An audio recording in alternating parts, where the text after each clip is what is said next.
move can see and reflect the glory of the Lord. And the Lord, who is the Spirit, make us more and more like Him as we are changed into a glorious image. Hallelujah. First of all, as I say, I'd like to put to the context of that letter was written. Hallelujah. When Paul is saying all of us, I know as a church we use that all of us to say yes, but in the context of these letters, when Paul was saying all of us who will behold in the mirror, he was referred to the church of Corinth. Hallelujah. Paul was including himself as a spiritual father who is son and his daughter, and that behold, he's saying, I behold with you in the mirror, and I'm seeing the image of God. But my concern here is the church that Paul is seeing the glory of God, the image of God, is not the church of Philadelphia. The church that Paul is seeing a continued transformation of the image of God is not the church of Thessalonica. You know, the church of Thessalonica was a church that was thirsty of things of God, especially of the end time. And Paul, you have to write to them to say, guys, you know, before the Antichrist to be manifest, first the one who's holding must be God. But this is not a sad church. This is not a church of Philippians, a church of joy, a church who was supporting the man of God. But this is a church of Corinth. That's the problem. This is a church where a believer sin with his stepmother. This is a church where there was division. This is a church that some they could identify themselves. Oh, thank you, God. For Paul, some for Peter, some for Apollos. But Paul is saying, even though in the midst of this competition, even though in the midst of the division, when I behold with you in the mirror, I'm not seeing division, I'm not seeing competition, I'm not seeing fornication, but I'm seeing the image of God. Oh, I've been assigned to tell to someone, the image that we receive, it cannot be removed. The image that we receive, it cannot be twisted. The image that we receive in Christ cannot be taken away because of what you did. Hallelujah. Because it's not the image of your father, my God. It's not the image of your grandfather, but it's the image of somebody else. Hallelujah. And that person, he has been betrayed. That person, he has been sold. That person, he has been denied because we have cost him. That person, he has been humiliated.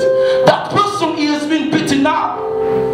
That person, he has been mocked because we have cost him.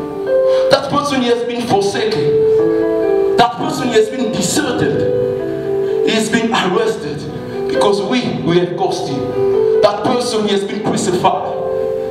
That person, he died. He went to the grave. He came down to the others the first day, the second day, and he came back to life. And that person is Jesus. Hallelujah. Today I would like to talk about the ghost of an image. Today I would like to talk about the ghost of an image. Hallelujah. Hallelujah. When I'm talking about cost, I mean a particular price. When I'm talking about cost, I mean a large amount of money. When I'm talking about cost, I'm talking about the cost of suffering, of loss, of sacrifice. But in the first edition, the man of God, David, laid foundation. You see, in the original, in Genesis, he used the Hebrew word bara. But when the Bible says he created male and female, the Hebrew word was used for bara. But bara is hiding three concepts. I'd like to make you understand, for us to understand, to receive that, the price that Christ has paid for you, in order to receive the image. Bara, first of all, means new. When the Bible says God has created, is in Genesis, because the Hebrew word used in Genesis 1:26 is different for 1:27. But in Genesis 1:26, the Hebrew word used, in original, is the Hebrew word asa, which means to shape or to form. But in 27, when he said he created, that the Hebrew word bara. In other words, he created something new that the earth hasn't seen. He created something new that the sea hasn't seen. He created something new that even the heaven hasn't seen. But the word bara also, there is another concept, is the concept rare. Something rare that lion did not receive. Something rare that the livestock did not receive. Something rare that even the bird did not receive. But bara also is, there is a third concept, is wonderful. When they say God is created, it means God created something wonderful that angel was behold. Something wonderful in the invisible and the indivisible. Hallelujah. The cost of an image. By what this message? Why God is sending this message to the church? First of all, because we are doing the same mistake. Yeah, play this song. We are doing the same mistake as the church of Corinth. The church of Corinth was playing with the image of God. But Paul could talk, when he was talking to them, he said, you are still in the childhood. They was playing with the image of God in fornication. And this is what we are doing now, especially in South Africa. We think we receive a good gospel. Oh, I don't believe there is a gospel of USA. There is not a gospel of South Africa, of Congolese. No, there is only the gospel of Christ. Yes. The gospel of grace. Hallelujah. God is sending this message to tell to someone what you receive, you have cost him. Why are you praying with the image of God? In your university, in your workplace. Why are you praying with the image of God? Now it's not only the people of God, even men of God. You know, if you reveal your true identity, that's rich girls gonna run away from you. And now it's become difficult, especially as we're in the ministry. You know that partners, if I just say, I'm a prophet, he's done. But hey, she's from America, she has cars, I'm just a brother. You are afraid to reveal your image. Hallelujah. The cost of an image. Today I've been assigned to make you understand what you receive. It is priceless. It did not cost money, it cost blood. It cost life. Hallelujah. The cost of an image. Now I would like to connect the scripture that we read in the Old Covenant with my topic. Hallelujah. Because for you to be able to understand the cost of an image, we need to sing in this view, and I'm going to take you somewhere. The cost of an image. Oh, I would like to encourage somebody, a Christian, after this message, to not mess up the image of God. And today even some are saying, yes, man of God, I can drink. Yes, yes, according to the scripture, drinking is not a sin. I'm telling the truth.